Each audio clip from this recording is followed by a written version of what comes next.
अब हमारा टॉपिक है वेरिएशन का। 18.2 शुरू करने से पहले कुछ बुनियादी बातें हमको करनी हैं। वेरिएशन का क्या मतलब होता है? वेरिएशन का मतलब ये होता है कि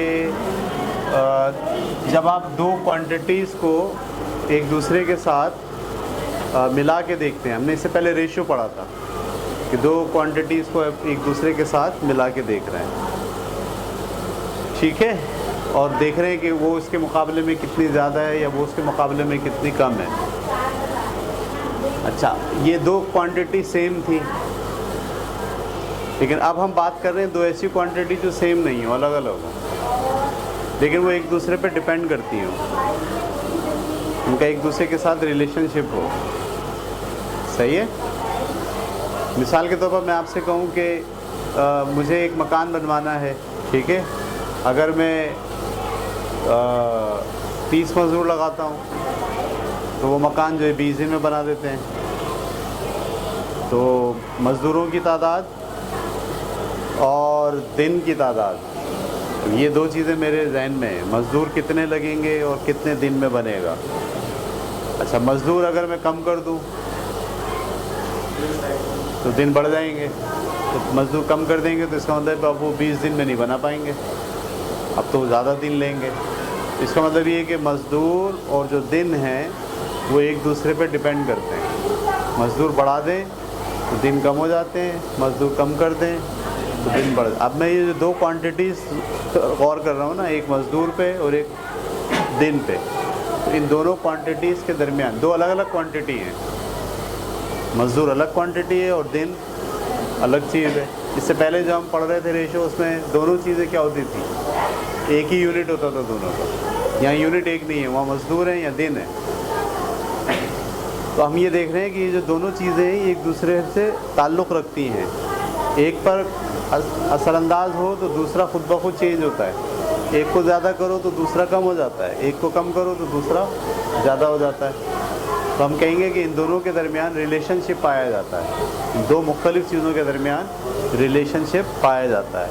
ये जो रिलेशनशिप होता है ये दो तरह का होता है, एक डायरेक्टली प्रोपोर्शनल बोलते हैं और एक इन्वर्सली। आप पहले भी पढ़ चुके हैं फिज़िक्स में। डायरेक्टली प्रोपोर्शनल का मतलब ये है कि एक चीज़ को बढ़ाओगे दूसरी चीज़ भी बढ़ जाएगी, और इन्वर्सली प्रोपोर्शनल का मतलब ये होता है एक चीज़ को बढ़ाओगे उससे मुताल्लिक़ जो दूसरी चीज़ है वो क्या हो जाएगी? कम हो जाएगी। समझ में आ रही बात आपको?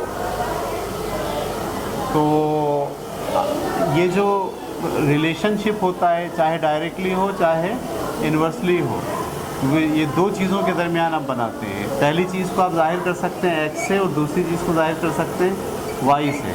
जैसे मैंने अभी आपको जो मिसाल दी, इसमें x मज़दूर ले लें और y जो है वो क्या ले लें? दिन ले लें। तो मैथ में हम ऐसे दिन और मज़दूर लिखने के बजाय क्या लिखेंगे? x और y। हर x किसी न किसी क्वांटिटी को ज़ाहिर कर रहा होगा और हर y किसी न किसी क्वांटिटी को ज़ाहिर कर रहा होगा, और दोनों के दरमियान क्या पाया जाएगा? रिलेशन। सही है? ये बात समझ में आ रही है आपको?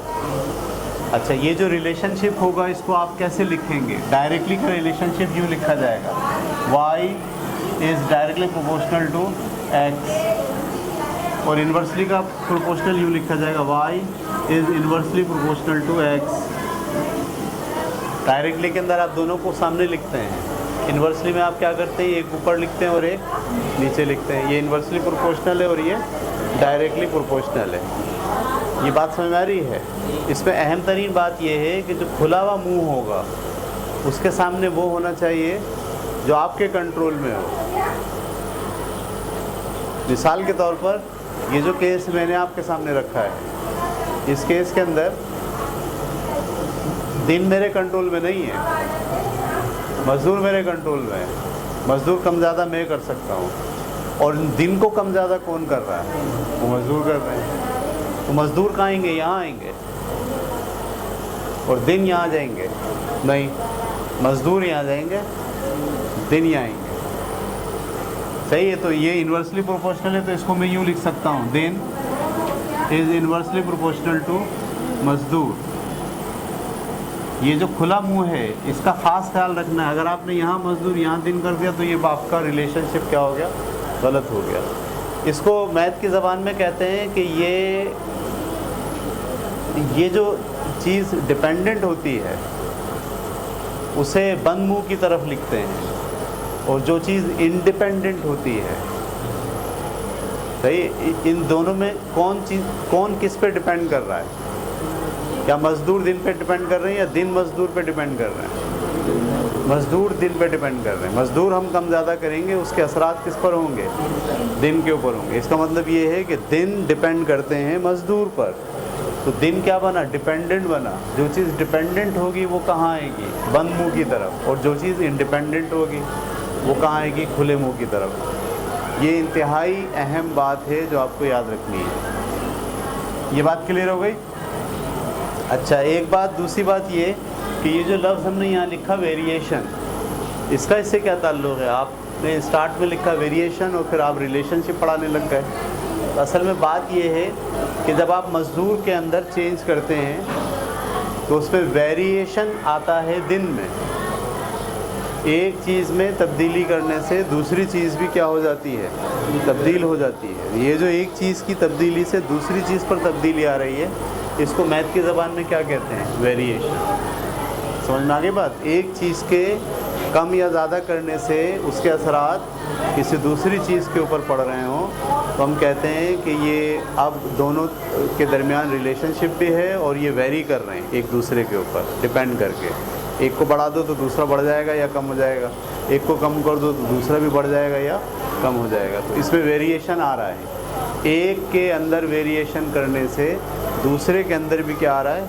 वेरिएशन आ रहा है। इसीलिए मैथ के अंदर हम इसे वेरिएशन के अंडर में पढ़ रहे हैं। ये बात क्लियर हो गई आपको? आगे चले।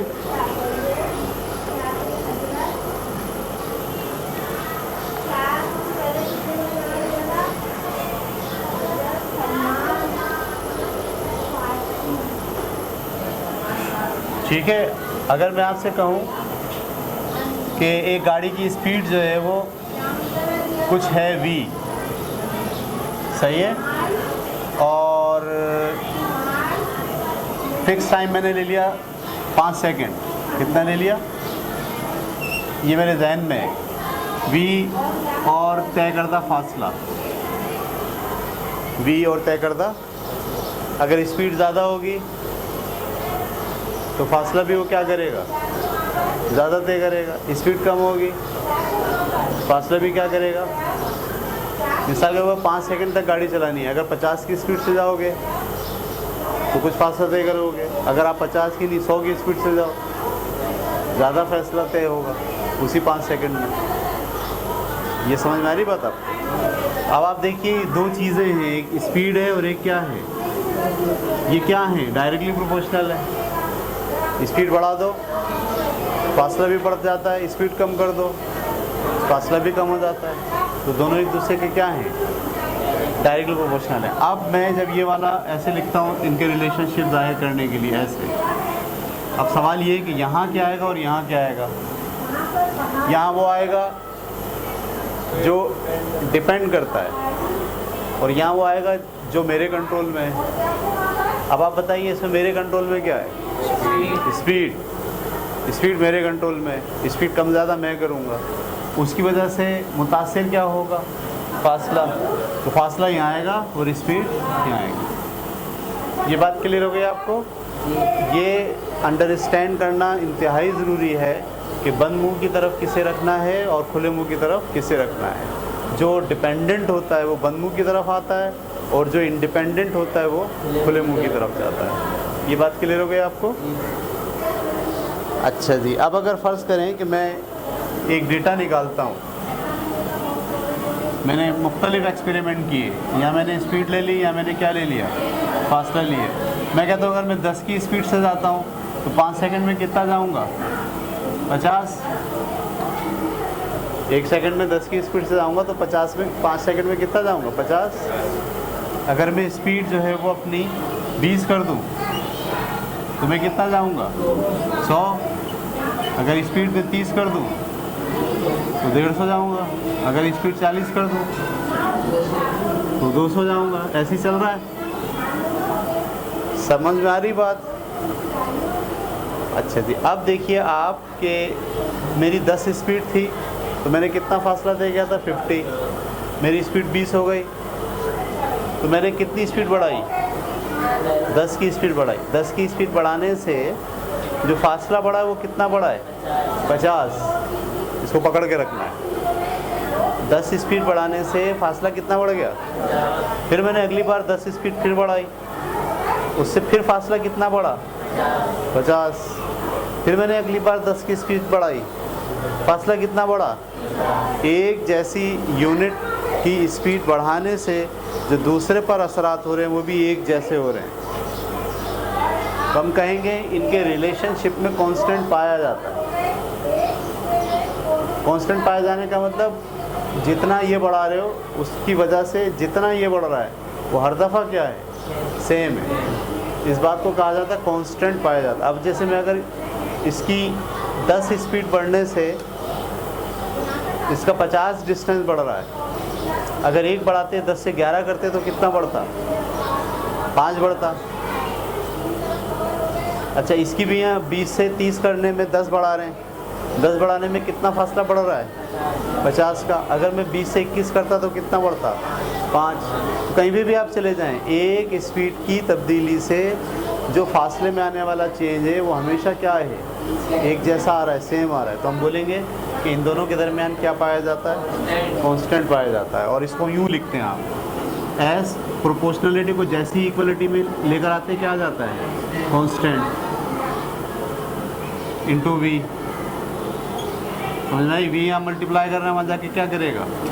डिवाइड करेगा। बराबर है किसके? कांस्टेंट के। अब इसकी ज़रा वैल्यूज़ पुट करके देखें, आपको पता चल जाएगा। एस 50 हो ऊपर रखें और वी 10 को नीचे लिखें, डिवाइड करें, जवाब क्या आएगा? 5। फिर 100 को ऊपर लिखें और 20 को नीचे लिखें, डिवाइड करें, जवाब क्या आएगा? 5। फिर 150 को ऊपर लिखें और उसका 30 को नीचे लिखें, डिवाइड करें, जवाब क्या आएगा? 5। इसका मतलब देखें ये यही करा कि कांस्टेंट रहता है कौन? S upon v. जब भी आप किसी भी इस केस में एस को ऊपर लिखें और वी को नीचे लिखें, जब भी डिवाइड करें हमेशा जवाब क्या आता है? कांस्टेंट आता है। तो ये कांस्टेंट आ गया। आम तौर पर आप इस कांस्टेंट को मैथ में जब आप काम कर रहे होते हैं तो इसको जाहिर करते हैं के से।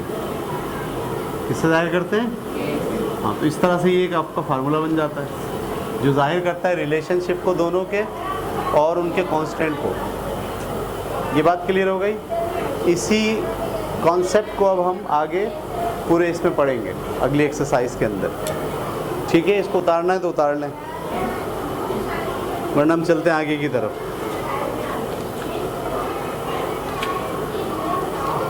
तो आ गए हम 18.2 पर। ये सब बातें वो हैं जो पिछले साल 9th में भी आपने पढ़ी थी, और फिज़िक्स में तो हम हर टॉपिक में ये बात पढ़ ही रहे होते हैं। 18.2 कहते हैं if y varies directly as x, अगर y तब्दील होता हो डायरेक्टली इन्वर्सली नहीं, डायरेक्टली, तो यूँ लिखा है y डायरेक्टली प्रोपोर्शनल है किसके? जैसे जैसे x में चेंज करते हैं वैसे वैसे किस में चेंज आता है? ये इन्होंने बता दिया। एंड y बराबर है 10 के और when x बराबर है 3 के। ये अगर डेटा ऐसा हो तो यूँ लिखा y बराबर है 10 के, जबकि x किसके बराबर है? 3। अगर 3 रखते हैं तो y क्या निकलता है? 10। ये दो बातें बता दी गई हैं। और उसके बाद आपसे नीचे 3 सवाल पूछे हैं। पहला सवाल y in terms of x, y in terms of x, इसको बयान करना है। तो हम जानते हैं y क्या है? डायरेक्टली प्रोपोर्शनल है किसके? प्रोपोर्शनलिटी को आप इक्वलिटी में चेंज करेंगे, क्या आ जाएगा? Constant x। और k की वैल्यू क्या है? y अपॉन, और y की जगह मैं क्या लिखूं? 10, और x की जगह क्या लिखूं? 3। तो k की वैल्यू क्या आ गई? k बराबर है 10/3। ये बात समझ में आई आपको? अब हमारा ये बुनियादी फार्मूला आ गया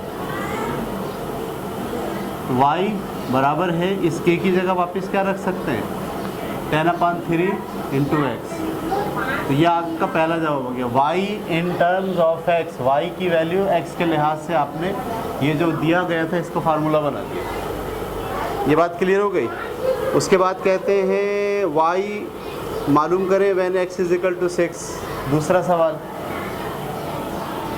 y मालूम करें when x is equal to, तो ये जो बुनियादी फार्मूला आपने निकाला y बराबर है 10/3, इसमें x की जगह पे क्या लिख देंगे आप 6, 3 1 3, 3 2 6, 2 10 20। y की वैल्यू क्या आ गई 20।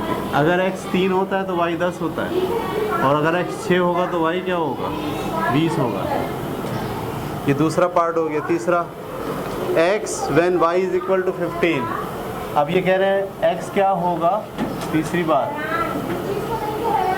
When y is equal to, यानी y अगर 15 हो, इनके बीच में हो, तो x क्या होगा।